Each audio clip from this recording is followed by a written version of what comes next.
তো হ্যালো বন্ধুরা, কেমন আছো তোমরা? আজকের ভিডিওটি একটু অন্যরকম হতে চলেছে। আজকে আমাদের বাড়িতে অনেক রকমের মাছ এসছে। এর মধ্যে দেখো এখানে রুই মাছ এসছে। রুই মাছটাকে আমি ভালো করে ভেজে নিয়েছি। আর এসছে চিংড়ি মাছ।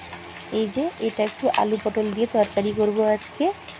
তো এদিকে তো ভীষণই গরম।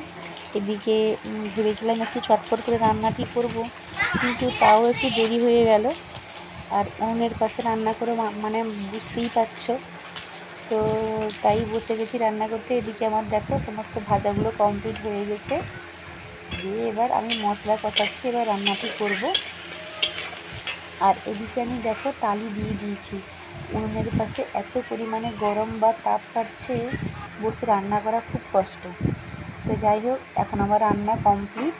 দেখো এই যে মাছের টক করেছি আর চিংড়ি মাছের আলু পটল দিয়ে একটা তরকারি করেছি।